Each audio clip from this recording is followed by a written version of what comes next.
Halo teman-teman semua. Kembali lagi ya, welcome back ke dalam live TikTok aku.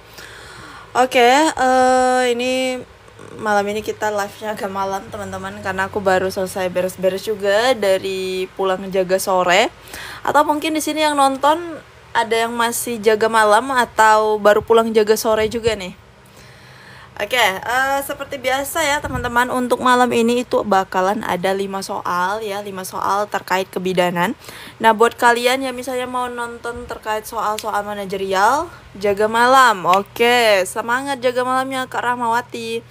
Oke, buat teman-teman yang mau nonton terkait manajerial, sosiokultural dan juga wawancara, kalian bisa nonton videonya di YouTube aku ya, karena di sana aku juga ada bahas terkait sosiokultural, manajerial, dan juga wawancara teman-teman.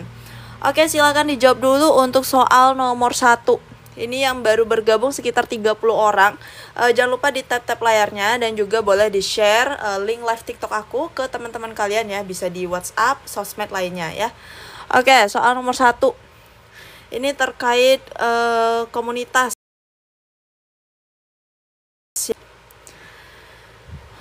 Oke, kira-kira mana nih jawaban yang benar?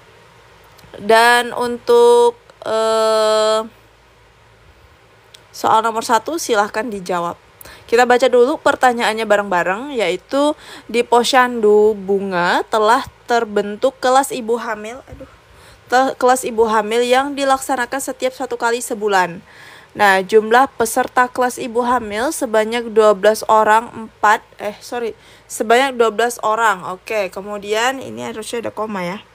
Kemudian 4 ibu hamil jarang hadir karena jarak rumah dengan posyandu cukup jauh. Mereka juga berencana melahirkan di dukun ya, ini banyak banget typonya, di dukun ya, dengan alasan tidak punya uang yang cukup untuk membayar biaya persalinan. Nah, strategi pelayanan yang bisa kita lakukan sebagai bidan desa atau bides teman-teman, yaitu menggalang yang namanya tabulin atau tabungan ibu bersalin. Jadi ini strategi ini bisa dilakukan untuk pasien ya yang tidak punya uang ya, tapi sekarang kan harusnya udah ada BPJS atau KIS ya semua teman-teman, jadi setidaknya bisa sih menggunakan BPJS dan ya atau KIS tadi teman-teman. Tahun lalu selalu ikutin live kakak, ini ikutan belajar alhamdulillah lulus ASN. Congrats buat kakak bidan desa ya, udah lulus tahun lalu ya P3K. Semoga teman-teman yang lain bisa nyusul juga. Oke, jadi untuk soal nomor 1 itu jawabannya adalah yang D. Next kita lanjut aja ke soal nomor 2. Nah, ini dia, seorang bidan melakukan penanganan awal pada bayi asfiksia, bayi belum menangis, dilakukan ventilasi, bayi tetap belum menangis. Hasil pemeriksaan nadi kurang dari 80 kali per menit. Apakah tindakan yang paling tepat? Oke, jadi ini bayinya asfiksia teman-teman ya, yaitu tidak bernafas atau tidak menangis secara spontan. Nah, untuk penanganan resusitasi neonatus itu juga ada protapnya. Ya, kira-kira untuk soal nomor 2 jawabannya yang mana dulu nih? Melakukan kompresi dada, berikan rangsangan taktil, berikan oksigen, lanjutkan ventilasi, kemudian rujuk ke RS. Oke, ini di sini ya, untuk nadinya itu kurang dari 80 kali per menit.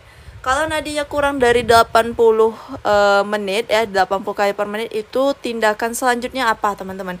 Jadi setelah dilakukan pemeriksaan ya, nah ternyata nadinya itu kurang dari 100. Kurang dari 100 maka dilakukan ventilasi atau VTP. Nah, kemudian setelah dilakukan VTP kita evaluasi ulang ya. Kalau misalnya nadinya atau jantungnya itu sekitar kurang dari 100 maka lanjutkan ventilasi. Tapi kalau misalnya setelah dilakukan ventilasi, kemudian di saat evaluasi ulang itu frekuensi jantungnya kurang dari 60, maka kita lakukan kompresi dada, teman-teman. Nah, jadi untuk protapnya itu aku ada ya dari Ikatan Dokter Anak ya. Ini tuh Ikatan Dokter Anak, teman-teman. Nanti aku share aja di grup Telegram ya. Terkait resusitasi neonatus ini udah pernah aku share juga kemarin udah pernah aku share juga ya, bulan berapa tuh di grup Telegram terkait resusitasi neonatus. Nah, di sini kalian bisa lihat ya. Ini alur resusitasi sumbernya dari Ikatan Dokter Anak Indonesia, teman-teman. Nah, kemudian penilaian langkah awalnya ya, yaitu pastikan bayi hangat ya, atur posisi, keringkan ya, dan stimulasi posisikan kembali. Nah, tanda bintang ini ya, itu apabila pada bayi dengan berat kurang dari 1.500 gram itu langsung dibungkus plastik bening tanpa dikeringkan terlebih dahulu kecuali mukanya ya teman-teman ya. Nah, jadi aku kemarin pernah dapet nih pasien dengan lahir prematur ya, berat badannya di bawah dari kurang dari 1.500 gram. Jadi saat rujuk ke rumah sakit lebih bagus ya, itu dibungkus bayinya pakai plastik bening untuk mempertahankan panasnya teman-teman tujuannya. Nah, kemudian dilihat lagi nih, diobservasi usaha napas dan juga denyut jantung. Tidak bernafas atau megap-megap ya, itu kurang denyut jantungnya itu kurang dari 100 kali per menit atau nadinya ya, itu maka lakukan VTP teman-teman. Nah, kemudian kalau bila LDJ-nya tetap kurang dari 100 kali per menit ya, kemudian pengembangan dadanya bagaimana, apakah adekuat atau tidak. Kalau misalnya iya, dada mengembang adekuat namun LDJ-nya itu kurang dari 60 kali per menit, maka lakukan intubasi atau LMA teman-teman. Seperti itu. Ini bahas soal P3K bidan kakak. Iya, aku bahas soal P3K bidan ya. Ini materi terkait neonatus ini. Oke. Nah, kalau misalnya ternyata pengembangan dadanya itu tidak adekuat, maka posisikan kepala bayi, obstruksi jalan napas, kebocoran sungkup, tekanan puncak, inspirasi cukup atau tidak. Seperti itu ya, teman-teman. Nah, jadi untuk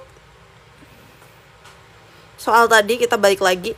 Nah, jadi ternyata setelah dilakukan ventilasi, nadinya itu masih kurang dari 100 kali per menit, teman-teman. Maka lanjutkan VTP atau ventilasi ya. Jadi untuk soal nomor 2 jawabannya adalah yang D. Tapi kalau nadinya kurang dari 60 kali per menit, itu maka lanjutkan dengan kompresi dada. Jadi untuk soal nomor 2 jawabannya adalah yang D. Lanjut lagi ke soal nomor 3. Untuk malam ini tuh ada 5 soal aja ya teman-teman ya, karena udah malam. Aku capek juga sih habis pulang jaga. Oke, ini soal nomor 3, langsung aja ke pertanyaannya. Apakah penata laksanaan yang tepat pada kasus tersebut? Silakan dijawab dulu untuk soal nomor 3. Udah lama nggak live kak? Iya, kan aku baru sempat live ya teman-teman. The tryoutnya dimana kan, nanti di akhir live aku kasih tahu ya gimana cara untuk gabung ke dalam TO ataupun ke grup Telegram. Silakan kalian stay tune terus sampai akhir. Nanti di akhir aku spill gimana cara untuk gabungnya teman-teman. Oke, soal nomor 3. Seorang ibu usia 22 tahun G2 P1A0 hamil 38 minggu, TFU 36 cm, saat ini sedang melahirkan di puskesmas. Pada kala 2, setelah kepala bayi lahir, tidak segera melakukan putaran paksi luar. Dagu tertarik lagi ke dalam dan tertahan di vulva. Nah, penata laksanaannya ini tuh gampang banget ya untuk soal nomor 3 ya. Itu diagnosisnya apa nih? Ada yang tahu nggak diagnosisnya apa? Jadi untuk penata laksanaan itu harus tahu dulu diagnosisnya ya, supaya nggak salah-salah nanti penata laksanaannya. Diagnosisnya apa nih? Nah, ciri-cirinya itu adalah kepala lahir ya. Kepala lahir tapi tidak melakukan putaran paksi luar.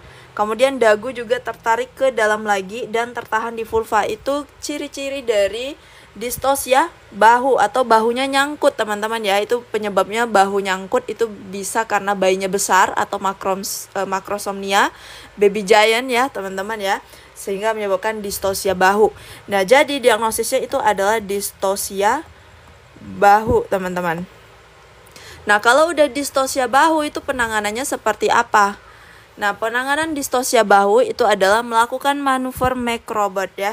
Semuanya orang ini udah tahu ya, semua bidan. Jadi untuk soal nomor 3 jawabannya adalah yang D. Jadi tujuan untuk manuver Macrobot itu supaya memperluas area panggul ya teman-teman, sehingga bayi bisa lahir seperti itu dan bisa melakukan putaran paksi luar dan bisa lahir bahunya. Oke, lanjut ke soal nomor 4. Silakan dijawab untuk soal nomor 4 teman-teman. Kita langsung aja baca ke pertanyaannya. Tindakan apa yang paling tepat dilakukan bidan pada kasus tersebut? Kita baca dulu kasusnya. Seorang wanita usia 30 tahun G1P0A0 hamil 39 minggu datang ke PMB dengan keluhan mules makin sering dan kuat. Hasil pemeriksaan KU baik, tekanan darah 11/8, suhu 36,7, nadi 82, pernafasan 24 ya, TFU 35, kontraksi 40 kali ya dengan durasi 4 kali 10 dengan durasi 50 detik ya teman-teman. DJJ-nya itu 153 kali per menit teratur. Kemudian pada pemeriksaan dalam pembukaan lengkap, selaput ketuban negatif ya, selaput ketubannya udah pecah nih. Penurunan kepala di Hodge 4 setelah meneran 2 jam bayi baru lahir. Setelah meneran 2 jam bayinya belum lahir. Nah, tindakan yang tepat. Kita lihat dulu ya, dia datangnya kemana nih? Ke puskesmas kah? Ke klinik bidan atau ke RS ya? Karena kalau beda tempat dia datang itu beda lagi penanganannya, teman-teman. Nah, jadi diagnosisnya ada yang tahu nggak nih apa? Jadi untuk G1 ya, itu batas maksimal untuk meneran ya, itu adalah 2 jam. Ini batas maksimal dari G1 atau primigravida. Nah, kalau untuk multigravida itu batas maksimalnya adalah sekitar 1 jam bayi harus lahir. Nah, tapi kalau misalnya ya sudah melewati batas maksimalnya nggak lahir, itu harus dirujuk kalau misalnya dia datang ke puskesmas ataupun ke klinik ya, seperti itu. Tapi kalau misalnya datang ke rumah sakit ya mungkin kolaborasi dengan dokter obgyn ya, penata laksananya kalau di rumah sakit kolaborasi dengan obgyn ataupun vakum ya, bahkan bisa SC juga teman-teman, tapi biasanya diusahakan tetap vakum lah. Kolaborasi intinya dengan dokter obgyn itu di rumah sakit. Tapi kalau di klinik bidan ataupun di puskesmas itu anjurannya adalah merujuk ke rumah sakit. Jadi untuk soal nomor 4 jawabannya adalah yang A. Oke, jadi diagnosisnya apa nih teman-teman? Diagnosisnya untuk soal nomor 4 apa? Dia udah meneran 2 jam nih G1 tapi bayinya juga belum lahir. Diagnosisnya apa? Kalau partus lama, partus macet atau apa nih? Ya, partus lama ya teman-teman ya, atau kala 2 memanjang. Diagnosisnya adalah partus lama. Kalau partus macet itu seperti distosia bahu tadi. Itu. Jadi untuk soal ini jawabannya adalah yang A. Lanjut ke soal nomor 5. Ini soal yang terakhir, teman-teman. Aku tahu kalian pasti ngantuk juga ya. Mungkin kalau di daerah timur itu udah jam 11 kali ya. Kalau di sini udah jam berapa nih? Jam 10.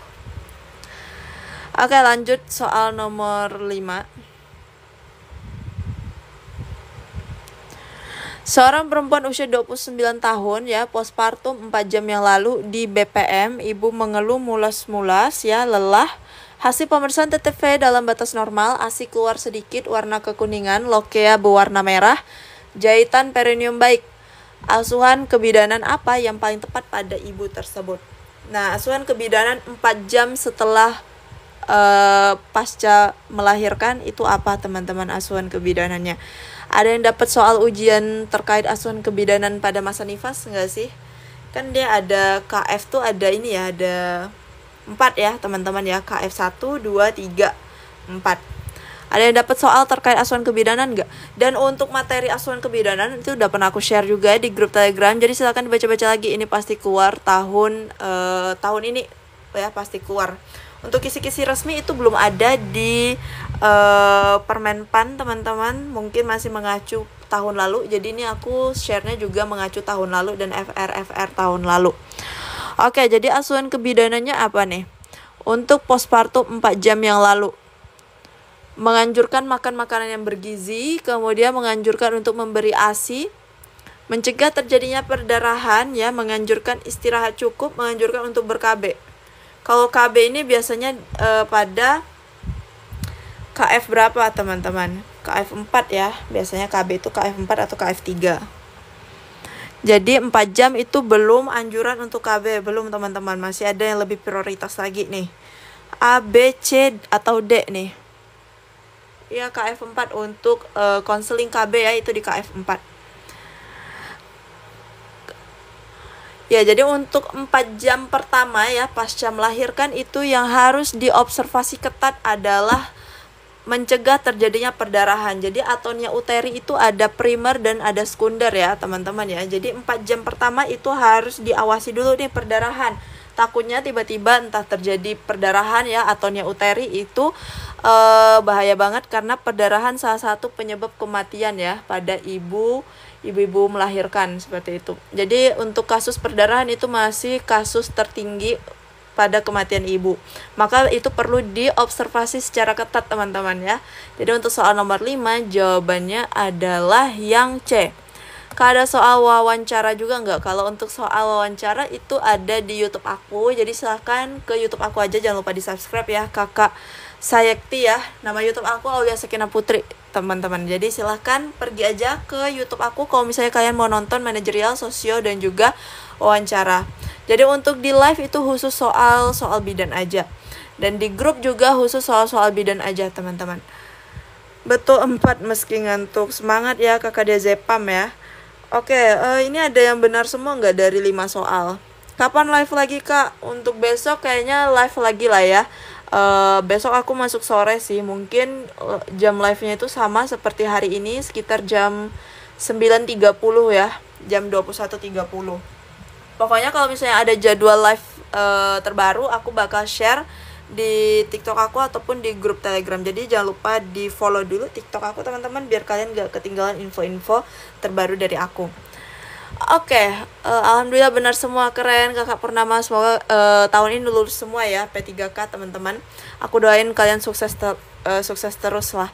Oke, buat teman-teman yang misalnya mau gabung ke dalam grup Telegram aku ya, kalian bisa pergi aja langsung ke Instagramnya Lolos ASN. Dan juga kalau misalnya kalian mau gabung ke grup Telegram, silahkan di chat aja nomor link WhatsApp admin di sini teman-teman ya. Silahkan aja di klik link WhatsApp admin di sini, nanti bakalan dialihkan ke WhatsApp adminnya ya.